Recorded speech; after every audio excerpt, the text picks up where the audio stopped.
In this short video, I'm going to talk about Horton Model and how you can apply Horton Model to estimate infiltration. Alright, before we start this video, I want to encourage you to watch my previous video on Horton Model. That video is going to help you to understand what's going on over here, and then we can move forward easier. Alright, a Horton Model has been written over here, in which F sub P over here is the potential infiltration rate.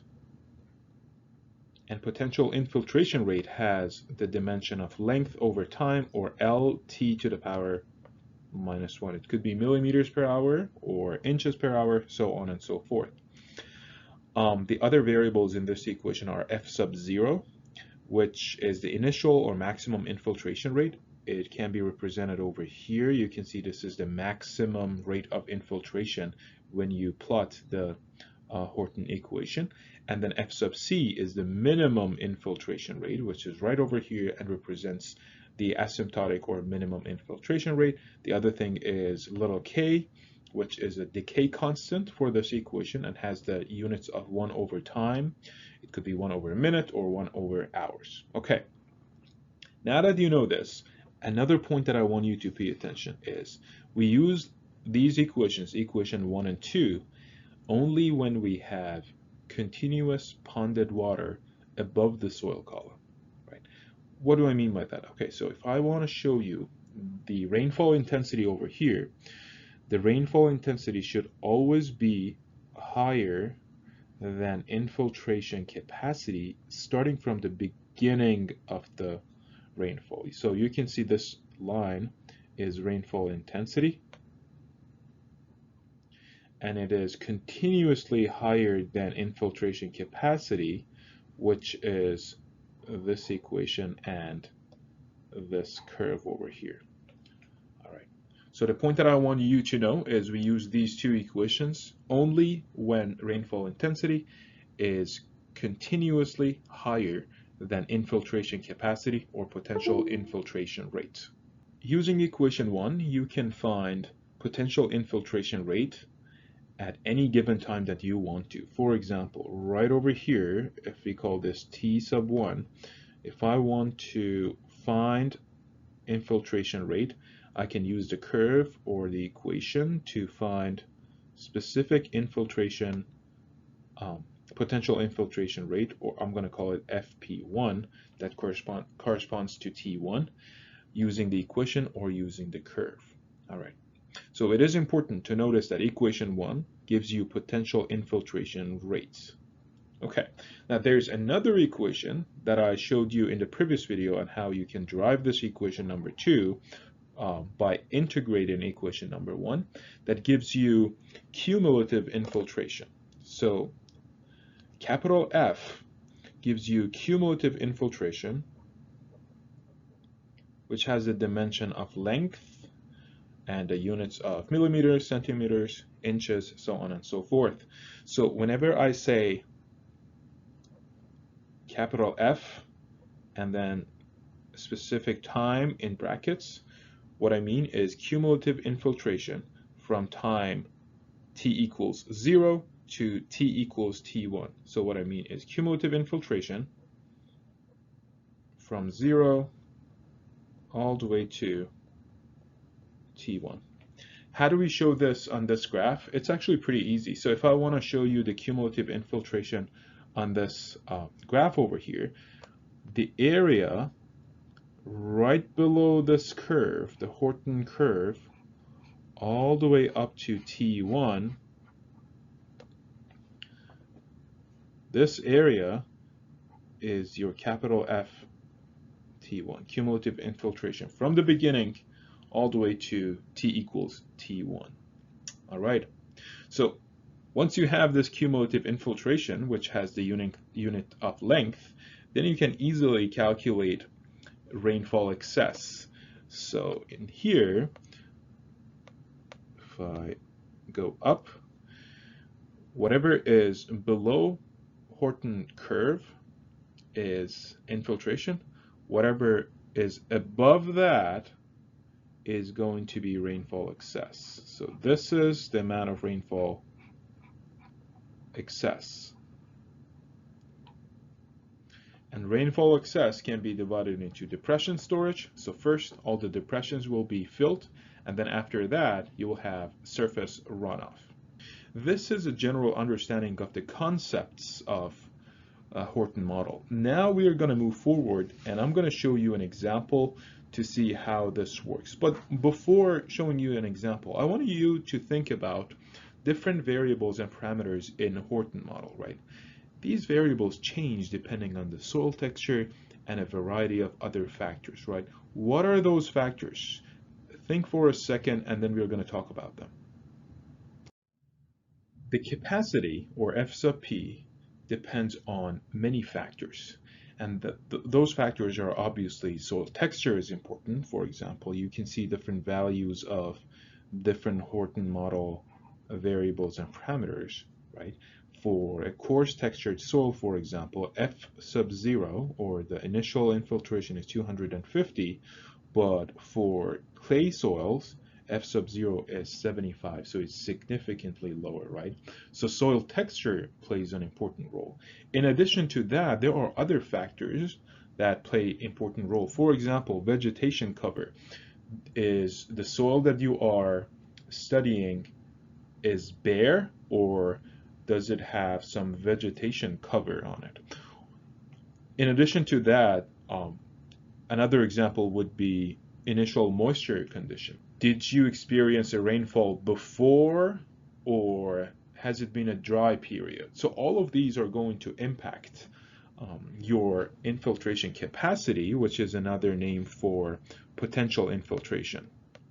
So whenever I use infiltration capacity, what I mean is potential infiltration rate. These two are synonymous, and I use them interchangeably. All right, so let's take a look at this example. We have an urban basin that has the following Horton parameters. F sub 0 has been given to us, F sub C has been given to us, and also K, or the decay factor, has been given to us. We need to answer two questions. Question A is, what rainfall rate would result in ponding from the beginning of the rainfall events? That's going to be very easy to answer. Okay, let's talk about that. So this is question A. I am going to sketch schematic infiltration capacity curve. So this would give me infiltration capacity, or potential infiltration rate. And also I'm going to use this axis to show rainfall intensity as well. And my x-axis give me time. Okay, so I know that F sub 0 initial infiltration rate is 80, which is right over here. And then F sub 0, or the asymptotic, or the minimum infiltration rate, is 20. I'm going to say it's right over here. Okay, and I know that the infiltration curve is going to start, and then you're going to have an exponential decay, and it goes down like this. Okay, so this is my F sub P, or potential infiltration rate. Now, question A asks me what rainfall would result in ponding from the beginning of the rainfall event. So ponding happens when rainfall intensity is larger than F sub P from the beginning of the rainfall. That means that I need to have a rainfall intensity that has the intensity of higher than 80 from the beginning of the rainfall. Why 80? Because the maximum rainfall, the maximum infiltration capacity is 80. So I need a rainfall that is at least a little bit larger than that. So I have ponding condition from the beginning of the rainfall. So you can see that blue line is my rainfall intensity, and it's consistently and continuously larger than F sub P. So the answer to question number A would be the rainfall that will generate ponding condition from the beginning is any rainfall that has the intensity of 80. The unit for that is millimeters per hour from the beginning of the rainfall events. Very easy to answer that question. Now let's talk about the second one, question B. If this rainfall rate is maintained for 40 minutes, describe the infiltration as a function of time during the event. Okay, so the way to describe infiltration as a function of the time is Horton equation, right? So I'm going to write the Horton equation, F sub P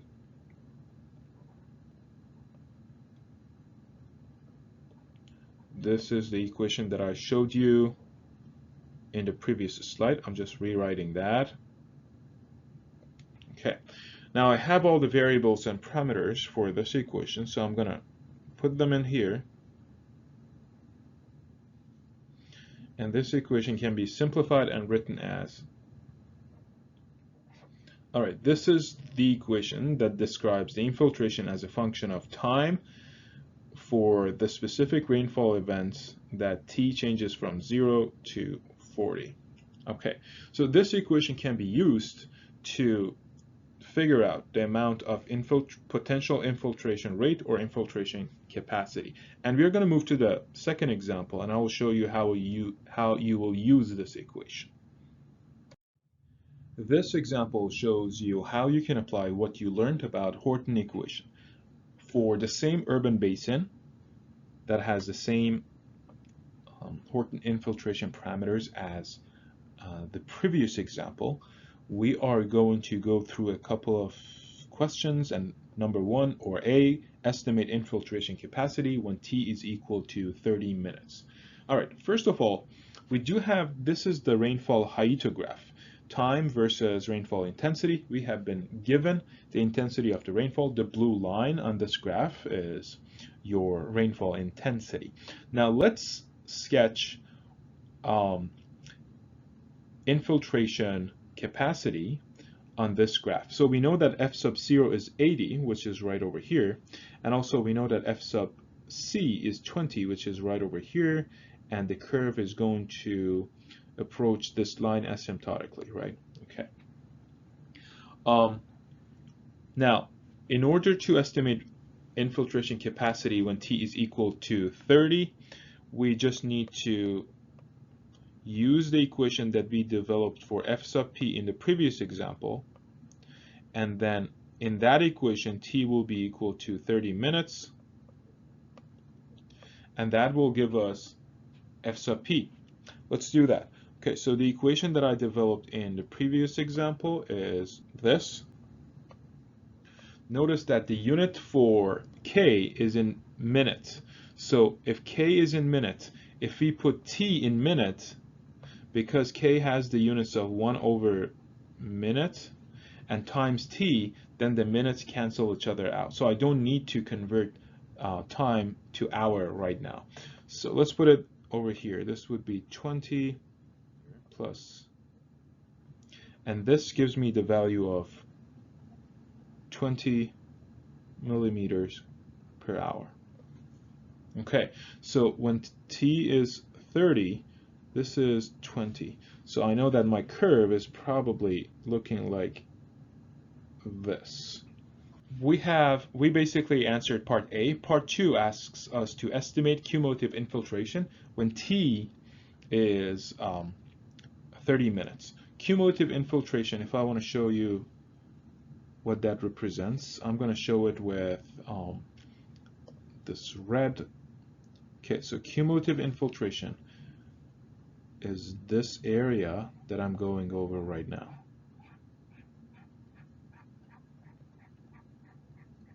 And you remember that this can be using equation 2. If I estimate capital F 30, that would be my cumulative infiltration, right? So I'm going to do the same thing. This time, B, I am looking for capital F 30, which gives me cumulative infiltration from the beginning, or T equals 0, all the way to T equals 30. So this one I need to write equation number 2. I do have all the values for equation number 2. I'm not going to write the equation, I'm just going to replace the values over here. So F sub C is 20 millimeters per hour times T, and T here, we have T in minute, which is 30 minutes, right? But this minute needs to be converted to hour because here we have hour. So converting 30 minutes to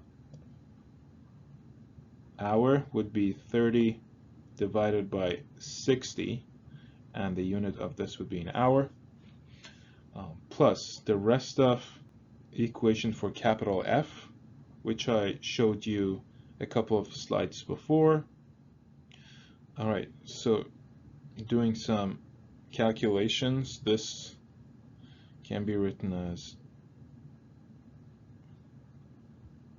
this exponential of negative 5.4 times 30 is a very small value. The value is 4.4 times 10 to the power negative 71. So it's very close to 0. I'm gonna say that this is 0 because it's very, very small, right?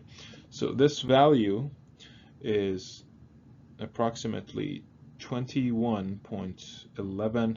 The unit for that is millimeters. Remember that the cumulative infiltration has the units of length. Okay, so now that I have cumulative infiltration, I can go to the next part, which asks me to calculate or to estimate cumulative rainfall from 0 to t equals 30. Cumulative rainfall is this is the area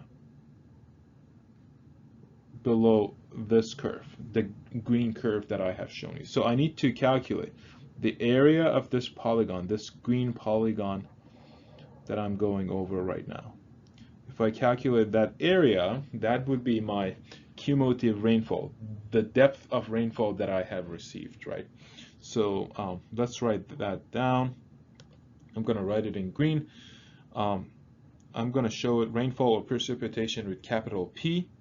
Okay, how do I do that? I'm going to divide this into two geometric shapes, one rectangular area and one trapezoidal area. The area of that rectangle is going to be 20, which is here, right? This is 20 minutes. 20, and this is minutes. I need to convert it to hour because the units for y-axis is millimeter per hour. So this is 20 minute times,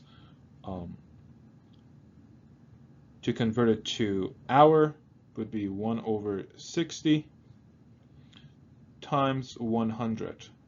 And 100 is millimeters per hour.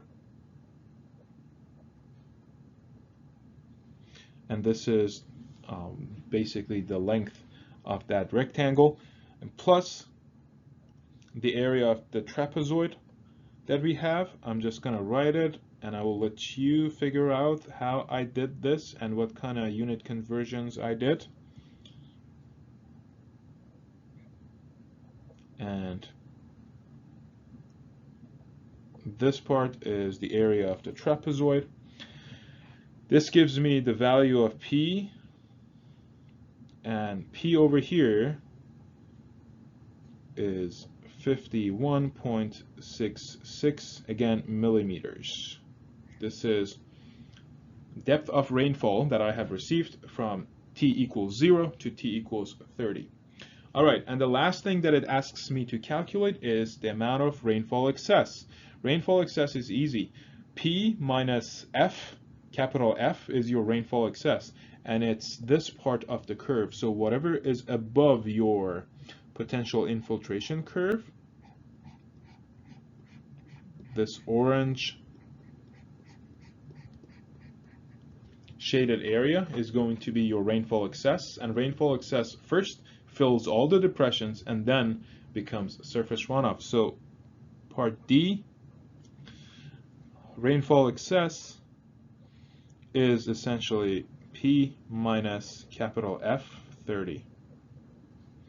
So it's 51.66 minus 21.11, which gives me the value of 30.55 millimeters.